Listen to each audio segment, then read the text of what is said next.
Good morning, students. So this video is in continuation with the previous discussion on national income and related aggregates. That is the first unit of macroeconomics. So before going to the estimation part of national income, there are some few basic concepts in national income accounting. So today's topic is normal residents of a country.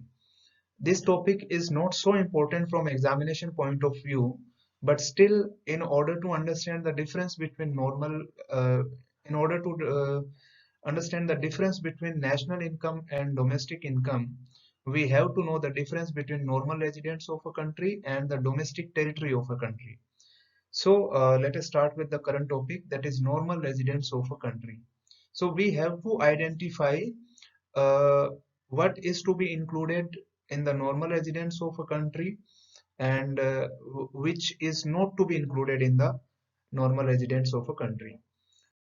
So a normal residence is said to be a person or institution who ordinarily reside in a country and whose center of economic interest lies in that country. A person must reside in a country for 1 year or more to become the normal resident of that country. Now here, as the definition says कि अगर एक country का normal resident होना है किसी को, that it might be a person, it might be an institution also. वो एक इंडिविजुअल भी हो सकता है, वो व्यक्ति हो सकता है, या वो कोई इंस्टीट्यूशन हो सकता है, संस्था हो सकती है। इंस्टीट्यूशन का मतलब वो बैंक हो सकता है, वो हॉस्पिटल हो सकता है, वो कोई भी संस्था हो सकती है, वो बैंक है, वो हॉस्पिटल है, वो स्कूल है, वो कॉलेज हो सकता है, कुछ भी हो सकता है। तो उसके लिए क्या जरूरी है कि वो उस पर्टिकुलर कंट्री का नॉर्मल रेजिडेंट होने के लिए उसमें मिनिमम 1 साल से या उससे ज्यादा जो है वो रहना चाहिए, और उसका जो सेंटर ऑफ इकोनॉमिक इंटरेस्ट है वो वहां लाई करना चाहिए। अब सेंटर ऑफ इकोनॉमिक इंटरेस्ट का मतलब क्या है? देखो, ये जो मेन हमारा जो फोकस करने वाली जो चीज है वो सेंटर ऑफ इकोनॉमिक इंटरेस्ट है। सेंटर ऑफ इकोनॉमिक इंटरेस्ट में हमें ज्यादा डीप में जाने की जरूरत नहीं है। Basically centre of economic interest का मतलब हम लेंगे कि जो बेसिक इकोनॉमिक एक्टिविटीज जो है, जो कंजम्पशन की है, अर्निंग की है, एक्यूमुलेशन की है यानी सेविंग्स की है, वो उस कंट्री में की जा रही है। यानी एक पर्सन उसी कंट्री में अर्न कर रहा है और उसी में ही अपना एक्सपेंडिचर कर रहा है, सेविंग्स कर रहा है। तो हम कहते हैं कि उसका जो सेंटर ऑफ इकोनॉमिक इंटरेस्ट है वो उस कंट्री में लाई करता है। सो नॉर्मल रेजिडेंट होने के लिए क्या होगा कि उस कंट्री में 1 साल या उससे ज्यादा रहना चाहिए, और उस व्यक्ति का, उस संस्था का जो सेंटर ऑफ इकोनॉमिक इंटरेस्ट है वो उस कंट्री में लाई करना चाहिए। Next, but there are some few points which we have to keep in mind in this context कि क्या include करना चाहिए और क्या नहीं करना चाहिए। So first one, normal residents include both individuals as well as institutions. As already discussed, the normal resident can be an individual, it can be an institution also. संस्था भी हो सकती है, व्यक्ति भी हो सकता है। Second, to become the normal resident of a country, a person need not to be the citizen of that country. एक कंट्री का नॉर्मल रेजिडेंट होने के लिए उस कंट्री का सिटीजन होना जरूरी नहीं है। For example, an American may be residing in India for more than 1 year and his center of economic interest lies in India. So that American will be considered as normal resident of America, though he continues to be the citizen of America. अब वो American जो है वो India का normal resident होगा, लेकिन वो citizen किसी भी कंट्री का हो सकता है, वो अमेरिका का हो सकता है, या किसी भी कंट्री की सिटीजनशिप उसके पास हो सकती है। तो नॉर्मल रेजिडेंट होने के लिए सिटीजन होना जरूरी नहीं है। ठीक है, सिटीजन हो भी सकता है, सिटीजन नहीं भी हो सकता। Then next is international organisation जितने भी है, WHO है, IMF है, WTO है, जितने भी इंटरनेशनल ऑर्गेनाइजेशंस हैं, obviously they will be headquartered in one और अनदर कंट्री। कहीं ना कहीं उनका हेडक्वार्टर होगा, कहीं ना कहीं वो स्थापित होंगे, लेकिन वो किसी भी कंट्री के नॉर्मल रेजिडेंट्स नहीं होंगे।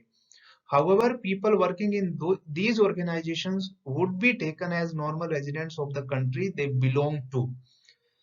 मान लो कि WHO इंडिया में है, तो WHO किसी का नॉर्मल रेजिडेंट नहीं होगा, किसी भी कंट्री का, लेकिन उसमें जो काम करने वाले जो लोग हैं, उसका डायरेक्टर है, उसके जो एम्प्लॉय जितने भी काम करते हैं उसमें, वो उस कंट्री के नॉर्मल रेजिडेंट होंगे जहाँ के वो हैं, जहाँ से वो बिलोंग करते हैं।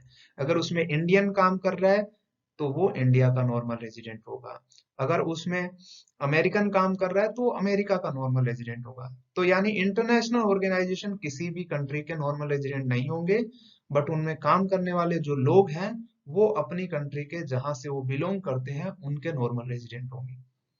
Next is the following persons are not treated as normal residents of the country. ये लोग जो है नॉर्मल रेजिडेंट्स नहीं माने जाएंगे किसी कंट्री के। कौन कौन है? पहला है foreign visitors in the country for such purposes such as recreation, holiday, medical treatment, studies, conferences, sports. अगर हम इंडिया को ही मान के चले, इंडिया में अगर फॉरेनर्स आए हैं इस पर्पज से, रिक्रिएशन मतलब एंजॉयमेंट के लिए,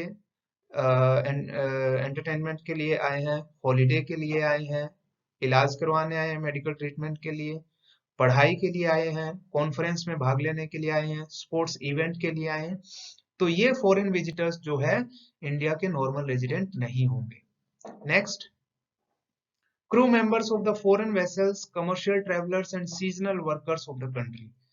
crew members of the foreign vessels यानी फॉरेन का अगर कोई शिप हमारी कंट्री में आ रहा है उसमें जो काम करने वाले जो लोग हैं, कमर्शियल ट्रेवलर्स जो हैं यानी दूसरी कंट्री के कमर्शियल ट्रेवलर्स यानी जो ट्रेवल करते रहते हैं कमर्शियल पर्पस के लिए एक कंट्री से दूसरी कंट्री में, और seasonal workers of the country यानी एक कंट्री के वर्कर्स जो कुछ टाइम के लिए दूसरी कंट्री में काम करने के लिए जाते हैं वो लोग। तो ये जो लोग हैं ये जो विजिटिंग कंट्री है उसके नॉर्मल रेजिडेंट नहीं होंगे। They continue to be the normal resident of the country they belong to. Next is foreigners who are employees of non-resident enterprises and who have come to the country for purpose of installing machinery purchased from their employers। मान लीजिए कि India ने कोई Russia की एक company से कोई machine खरीदी है, ठीक है। अब अगर वो कंपनी कहाँ की है, वो रशिया की है। अब वहां का जो उस कंपनी से जो मशीन खरीदी है वहां के जो टेक्निकल एक्सपर्ट्स हैं उस कंपनी के या जो वहां के एम्प्लॉयज हैं, अगर वो उस मशीन को इंडिया में इंस्टॉल करने आते हैं, उसको चालू करने आते हैं, उसको स्थापित करने आते हैं, तो वो जो है यहाँ के नॉर्मल रेजिडेंट्स नहीं होंगे। नेक्स्ट है border workers or person who cross the border between two countries daily or regularly in order to work in one country are the normal residents of the country in which they live, not of the country in which they are working।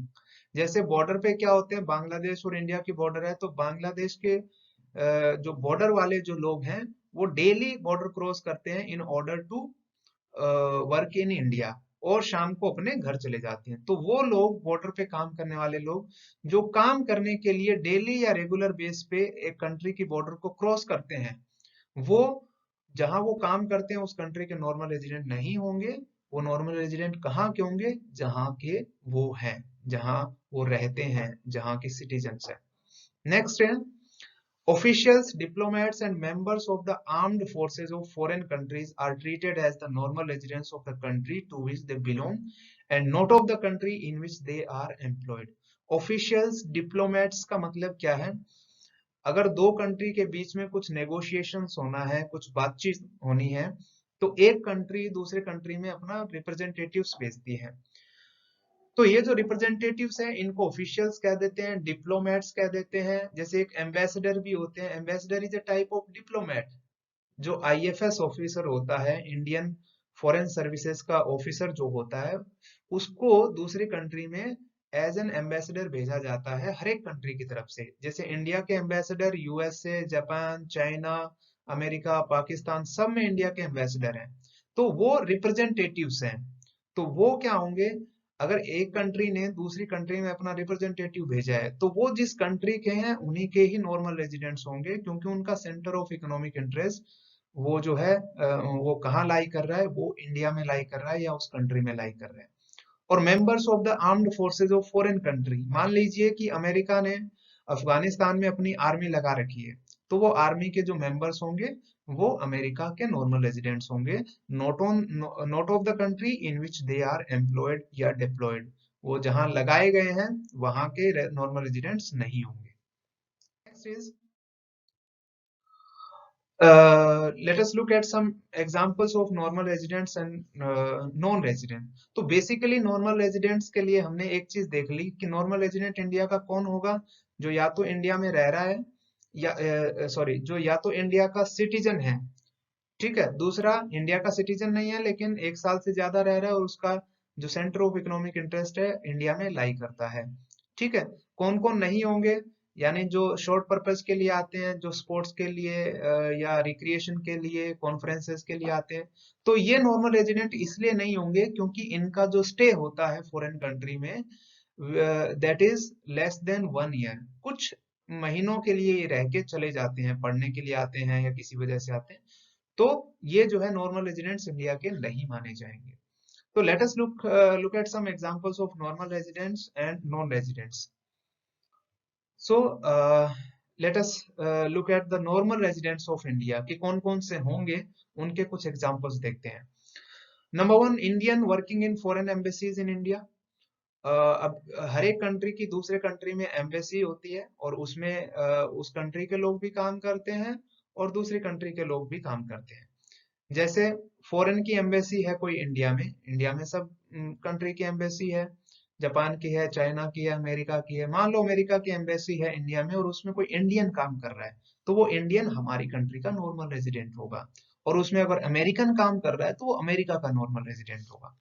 Next is Indians employed in WHO located in India. जैसा पहले बता चुका हूँ, if WHO is located in India, then if the Indians are working in it, they will be considered as normal residents of India. If foreigners are working in it, then they will be considered as normal residents of the country they belong to. Next is local people working in the office of IMF in India. It is same as the point number 2. If IMF is located in India, then if Indians are working in it, they will be considered as normal residents of India only. और अगर foreigner काम कर रहे हैं तो वो foreign जिस country के हैं वहां के नॉर्मल रेजिडेंट्स होंगे। Ambassador for India in USA, जैसा बता चुका हूं कि इंडिया जो है उसने सब कंट्री में अपने एम्बेसडर भेजे हैं, तो अगर यूएसए में इंडिया का एम्बेसडर है वो इंडिया का ही नॉर्मल रेजिडेंट होगा। चाइना में है वो इंडिया का ही होगा। किसी भी कंट्री में इंडिया का जो एम्बेसडर होगा वो इंडिया का ही नॉर्मल रेजिडेंट होगा। सिमिलरली अगर यूएसए ने किसी कंट्री में अपने एम्बेसडर भेजे हैं, they will continue to be the normal residents of USA. Next is the foreign citizens living in India for period of more than 1 year, यानी फॉरेन सिटीजन्स जो इंडिया में 1 साल से ज्यादा रह रहे हैं वो भी नॉर्मल रेजिडेंट्स होंगे इंडिया के, other than those for studies और मेडिकल ट्रीटमेंट, यानी जो स्टडीज के लिए या मेडिकल ट्रीटमेंट के लिए आए हैं उनको छोड़ के। अब कौन कौन से नहीं होंगे? Number 1, foreigners working in Indian embassies in Canada and Japan. India की एम्बेसी जैसे बताया कि अगर कनाडा और जापान में है वहां फॉरेनर्स काम कर रहे हैं तो वो इंडिया के नॉर्मल रेजिडेंट्स नहीं होंगे, और अगर इंडियन काम कर रहे हैं तो इंडिया के नॉर्मल रेजिडेंट्स होंगे। Number 2, foreigners working in WHO located in India. Similarly WHO अगर इंडिया में है उसमें इंडियंस काम कर रहे हैं तो इंडिया के नॉर्मल रेजिडेंट्स, फॉरेनर काम कर रहे हैं तो अपनी अपनी कंट्री के normal residents. Next is if IMF is located in India, his director, उसका जो हेड होगा, उसका जो डायरेक्टर होगा, if he is a German, अगर जर्मन है तो वो जर्मनी का नॉर्मल रेजिडेंट होगा, इंडिया का नहीं होगा। Next is USA ambassador in India, अगर यूएसए ने अपना एम्बेसडर इंडिया में भेजा है तो वो भी क्या होगा, इंडिया का नॉर्मल रेजिडेंट नहीं होगा, वो यूएसए का ही होगा। Next is the foreign technical experts in India for a period of less than 1 year, अगर टेक्निकल एक्सपर्ट्स इंडिया में आए हैं 1 साल से कम के लिए, टेक्निकल एक्सपर्ट्स का मतलब वही ले सकते हैं कुछ टेक्निकल हेल्प के लिए इंडिया में आए हैं, कुछ मशीनरी से या टेक्नोलॉजी के मामले में अगर इंडिया में आए हैं कुछ काम से, for the period of less than 1 year, then they will continue to be the normal resident of the country they belong to. So this is all about the normal residents of India and non-residents of India, India or any other country. So ये basic जो difference है हमें कि कौन normal resident में आएगा कौन नहीं आएगा, ये हमें थोड़ा सा पता होना चाहिए। So this is all about today. In the next class, we will discuss about the domestic territory of a country. Thank you.